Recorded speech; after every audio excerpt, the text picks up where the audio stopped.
Hi everyone, जय हिंद, जय भारत, जय माता दी। मैं हूं चीफ इंजीनियर प्रणीत मेहता, डायरेक्टर जेएमडी एकेडमी और मर्चेंट नेवी डिकोडेड को तो आप जानते ही हैं। तो आज मेरे साथ हैं मिस्टर देवराज जी, और ये सहारनपुर के पास, मैं देहरादून का रहने वाला हूं, एकेडमी देहरादून में है। और ये सहारनपुर के पास एक छोटी सी जगह, क्या नाम है जगह का?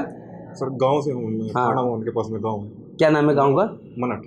मनट। तो एक गांव के, सहारनपुर के पास एक छोटा सा गांव है मनट, वहाँ के रहने वाले हैं। और इन्होंने आईटीआई किया था फिटर का, और उसके बाद एक सपना देखा मर्चेंट नेवी ज्वाइन करने का, और इन्होंने मर्चेंट नेवी ज्वाइन भी करी।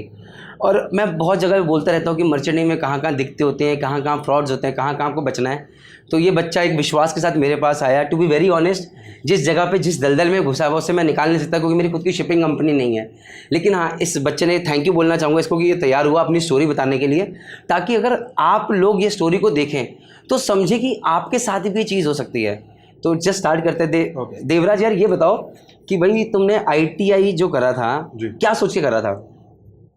सर स्टडीज कंप्लीट करने के बाद में ऐसे ही रूरल एरिया में क्या है सर, आईटीआई को सब सोचते हैं कि एकदम इंजीनियरिंग डिग्री है ऐसा करके। अच्छा, वहाँ पर आईटीआई को बहुत बड़ा माना जाता है। तो मैंने सर ऐसे ही गवर्नमेंट इंस्टीट्यूट में नंबर आ गया, फॉर्म भरा था तो आईटीआई कर ली।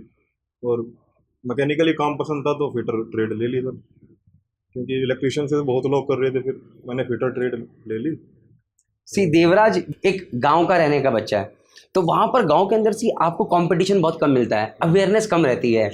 बच्चे मिलेंगे, माँ बाप मिलेंगे जिन्होंने पढ़ाई लिखाई ज़्यादा नहीं करी होगी, तो लगता है बच्चा कुछ भी पढ़ लेता है, 12वीं कर ली बहुत बड़ी बात होगी। अगर आईटीआई कर लिया तो बच्चा बिल्कुल जलवा है, इंजीनियरिंग डिग्री मिल गई है तो मोहल्ले में, समाज में भी नाम हो जाता है कि लड़के ने कोई अच्छी खासी पढ़ाई करी है। तो देवराज वहाँ से निकल के आया है। तो अगर मैं बात करूँ अपने जगह पे रह के, ही इज़ एन अचीवर, और मैं मानता हूँ कि अचीवर है, क्योंकि वहाँ पर पॉसिबिलिटीज़ बहुत कम थी। तो अभी मैं एक चीज़ कहना चाहता हूँ यार, जब तुमने मैकेनिकल से कर लिया ना, it was a very good step कि आईटीआई मैकेनिकल से कर चुका। मर्चेंट नेवी बारे पता कैसे चला, कहाँ से पता चला? सर मर्चेंट नेवी के बारे में सर एजेंट्स वगैरह घूमते रहते हैं, कॉलेज के बाहर पम्पलेट्स वगैरह लगाते रहते हैं। अच्छा। तो वो लोग क्या करते हैं सर, नंबर कहीं से भी ले लेंगे, उनके बाद उसका फ़ोन आएगा आपके पास उनका कि आप ऐसे ऐसे करके स्ट्रेड में हो, ये मर्चेंट नेवी ज्वाइन कर लो, फिटर से हो, फिटर की उतनी डॉलर्स में सैलरी है। कितने डॉलर्स में सैलरीज आते हैं? उन्होंने सर तब बताई थी 800-900 डॉलर के आसपास। 2020 की बात करूँ सर मैं, कोरोना से पहले। कोरोना सर आ गया था पर पूरा लॉकडाउन नहीं था तब मेरी कंप्लीट होने वाली थी आईटीआई। तो बताएंगे 800-900 डॉलर सैलरी है आपकी, और फॉरेन फ्लैग है, ये है वो है, पूरा ऐसे ऐसे करके दिखाएंगे, फिर ऐसे ही सर बात हो जाती है।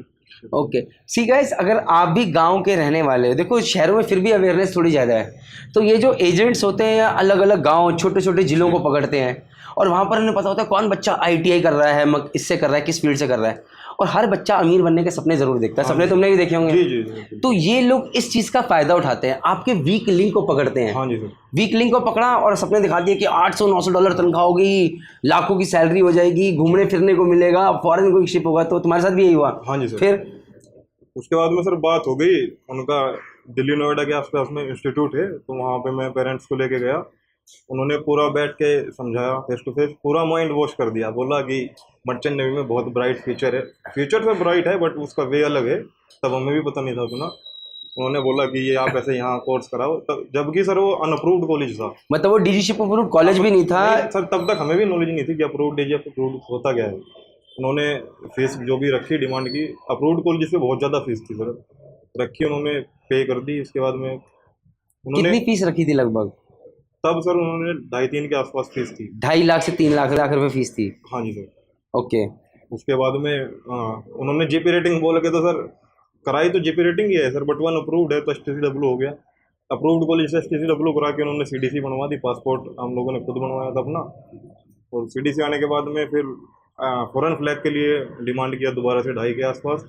तो हुआ क्या, देवराज को सपने दिखाए गए, फ़ोन आया घर पे, नंबर उनके पास रहते हैं, बोला बेटा तुम्हारी ज़िंदगी बदल देंगे, और बोला तुम्हारी 800-900 डॉलर तनख्वाह होगी, फॉरेन गोइंग होगा, आओ मिलो हमसे। तो दिल्ली नोएडा में एक नॉन डीजीशिपिंग अप्रूव्ड कॉलेज था, उन्होंने, इनके मम्मी पापा भी वहाँ पर गए। ये लड़का कनाडा जाना चाहता था, सोच रहा था इसका भाई कनाडा में, सोच रहा था, सपना दिख रहा मैं कनाडा जाके काम करूँगा। माँ बाप भी जब साथ में कॉलेज में गए, इतने बड़े बड़े सपने दिखाए, ब्लू कॉलर जॉब, क्या क्या बोला था वैसे? बोल रहे हैं व्हाइट कॉलर जॉब है, कनाडा जाओगे तो वैसे भी मजदूरी करनी पड़ेगी वहाँ पे, और ये उतने पैसे आप 10-15 लाख वहाँ लगाओगे, उससे बढ़िया 2-2.5-3 में यहाँ काम चल रहा है, सैलरी तब की डॉलर्स में है। और बढ़िया जॉब है, 6 महीने वहाँ 6 महीने यहाँ। तो इतना कुछ बताया कि मम्मी पापा भी फ्लैट हो गए, वो पूरा माइंड वॉश कर दिया सर। घर वालों ने बोला ठीक है भाई यही कर। बस यहीं जाना है, अभी यहीं जाना है। तो देखिए ये पहले दिन से हम मानते हैं, और मैं बोलता हूँ कि सच बहुत ज़रूरी है, इसमें भरोसा बनता है। तो आप कभी भी ये चीज़ मान के चलिए, अगर मैं कोई गाइडेंस दे रहा हूँ तो it will be always approved one. तो माता रानी का नाम लेके अगर मैं हिंदुस्तान की जो कॉलेज बोलता हूँ पुणे पे भरोसा करिए, अगर उसमें भी गलती निकलेगी मैं आपको बताऊंगा, बट ऐसे मत कीजिए। यहाँ पर आपको बड़े बड़े सपने दिखाए गए, देवराज के मम्मी पापा ने भी भरोसा, देखो सपने बनाना कोई दिक्कत वाली बात नहीं है, लेकिन सच्चे दिखाओ, क्योंकि जब बाद में सपने टूटते हैं तो एक पूरा परिवार टूटता है, एक इंसान नहीं टूटता, और ये लोग नहीं समझते ये बात। तो एटलीस्ट वो लोग नहीं समझते, उनका काम है, आप तो समझिए, आप तो समझिए। अगर कहीं लोग तो अपनी ज़मीन बेच देते हैं, माँ लोग अपना जेवर गहना बेच देते हैं और तब ये पैसे निकालते हैं, तब कितनी बड़ी दिक्कत हो जाती है। कभी सोच के देखा आप लोगों ने? साथ का सर एक लड़का था बुलंदशहर का, जब उन्होंने एफजी का और इंडियन फ्लैग का हमें बताया कि एफजी पे जाओगे तो उतना पैसा लगेगा और इंडियन में ये, फिर डिफरेंस बताया। एफजी पे आपकी सैलरी डॉलर्स में, इंडियन में, यहाँ पे आईएनआर में। आईएनआर में सैलरी सर उन्होंने कमी बताई थी 15-20 के आसपास, और एफजी पे उन्होंने बता दी कि 40-50 जाती है। तो एक लड़का गया था साथ का, उन्होंने बेची थी ज़मीन, तो वो वहाँ गया, फिर वही सर सीडीसी पे कुछ नहीं हुआ, दुबई गया, लॉकडाउन लग गया, 14-15 महीने में आया वहाँ से। अब ऐसे ही है सर यहीं पे। तो देखो ऐसे बहुत सारे चैलेंजेस हैं बेटा कि जहाँ पर हम दिक्कत फेस कर रहे हैं।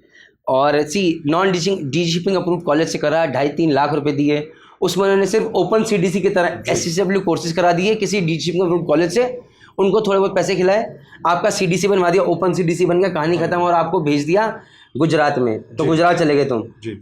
तो वहाँ पर तुम्हें एक बात तो सिर्फ आधार कार्ड या पासपोर्ट से कोई मतलब नहीं था सर। वो उन लोगों ने तो सिर्फ, वो लोग जैसे ही वहाँ गए, वो बार्ज था पहली तो बात, ये शिप था ही नहीं, वो बार्ज था। जिन लोगों को नहीं पता बार्ज क्या होता है, बार्ज एक बहुत छोटा सा जहाज होता है, बहुत जहाज भी नहीं होता, एक छोटा शिप कह लो यार, शिप क्या, नाव कह लो। यहाँ पर सैलरी बहुत कम होती है, लेकिन आपको सपने बहुत बड़े बड़े दिखा दिए जाएंगे। दूसरी बात है, जब तुम जहाज पे गए, चलो तुमने काम किया, 8-9 महीने करके आए, बेसिक सैलरी कितनी थी, जो ओरिजिनल सैलरी थी वो कितनी थी? ओरिजिनल सैलरी थी आसपास 14 के आसपास थी सर। 14,000 रुपये मिल रहे हैं घर से दूर रहने के। मुझे लगता है वो तो तुम यहाँ भी कमा सकते थे अगर थोड़ी मेहनत कर लेते। हाँ जी सर, ऑफ कोर्स। और उसके अलावा सीडीसी पे कुछ स्टैंप वगैरह मारी गई? सीडीसी पे सर कुछ उन्होंने लोगों को सर पता ही नहीं सीडीसी होता क्या है। सारे वहाँ पे बिहार यूपी के लोग थे, उन्होंने सिर्फ आधार कार्ड लिया और बैंक की डिटेल्स ली और बोला काम करो बस। खाना वाना भी ऐसे ही था सर, मिल गया तो मिल गया, नहीं तो खुद बनाना पड़ता था। अगर कुक चला जाता था, वैसे कुक था वहाँ पे, अगर चला गया तो खुद बनाओ। तो बहुत सी चीज़, मैं इस वीडियो को बहुत लंबा कर सकता हूँ, बहुत सारी स्ट्रगल बता सकता हूँ, बहुत सी चीज़ बता सकता हूँ। ज़रूरी वो नहीं है, ज़रूरी ये समझना है कि मर्चेंट नेवी एक अच्छा प्रोफेशन तभी अगर आप सही तरीके से ज्वाइन करो। ऐसी बहुत सारी स्टोरीज आती रहेंगी, जब जब आएंगी मैं आपके सामने लेकर आऊँगा। कॉलेजेस को दोष नहीं दूंगा मैं, दोष पहले अपने आप को देंगे हम लोग कि हम क्यों फंसे। वो उनका काम है, वो करते हैं। इसलिए मैं किसी कॉलेज का नाम नहीं ले रहा हूँ, क्योंकि यहाँ पर कोई एक कॉलेज नहीं है, पूरा नेक्सस है भाई लोग। तो प्लीज़ समझिए, तो प्लीज़ कोशिश कीजिए सही तरीके से सही जगह ज्वाइन करने की। मैं फिर से रिपीट करूंगा, अभी रिसेंटली आने वाले 1 साल के अंदर 2 बड़ी बड़ी शिपिंग कंपनीज अपने जीपी रेटिंग खोलने वाली हैं। मैं अभी नाम नहीं ले रहा हूँ क्योंकि जब तक वो नहीं लेती अच्छा नहीं लगता लेने के लिए, बट ये श्योर शॉर्ट है खोलने वाली है। जिस दिन वो खोलेंगे उस दिन डंके की चोट पे आप लोगों के साथ में आपको ट्रेनिंग में भी हेल्प करूँगा, फर्स्ट थिंग। उसके अलावा न्यूसी गोवा एक अच्छा कॉलेज है, great eastern institute of maritime studies, 100% vouch करिए जाइए। और उसके अलावा TS रहमान। इसके अलावा और कोई हिंदुस्तान में कॉलेज को मैं प्रमोट नहीं करता हूँ, मैं रिकमेंड नहीं करता हूँ। तो प्लीज़ अपनी अकल लगाइए, मेंटोस खाइए और बहुत ध्यान से डिसीजन लीजिए, क्योंकि ज़िंदगी एक ही बार मिलती है, गलत फैसला मत कीजिए। बराबर देवराज? तो देवराज बहुत बहुत धन्यवाद आने के लिए। और मैं यार ऑनेस्टली स्पीकिंग तुम्हारी हेल्प करना भी चाहूँ तो मैं तुम्हें अभी कोई गाइडेंस दे सकता, बट मैं ये कह सकता हूँ जैसे देवराज एक अफ्लुएंट, एक ठीक ठाक फैमिली से आता है, इनका अपना खुद का काम है। मैं कहूँगा जितनी मेहनत ये आज वहाँ पर जाके करने की सोच रहा है, ये सोच के कि अरे यार गलती हो गई है, कोई बात है, तो इतने पैसे लगा दिए निकालूँ ना, ये नहीं सोचने का। मेरी नज़र में देवराज ये मत वो सोच के चला गया, पैसे का अच्छा एक्सपीरियंस मिला, वो जो मेहनत उससे सीखा, तुझे ये सोचना चाहिए कि मुझे अपने आप को प्रूव करना है माता पिता के आगे। So guys, this is Devraj with us. All I want to say is thank you Devraj, and Jai Hind, जय भारत, जय माता दी, टेक केयर, बाय।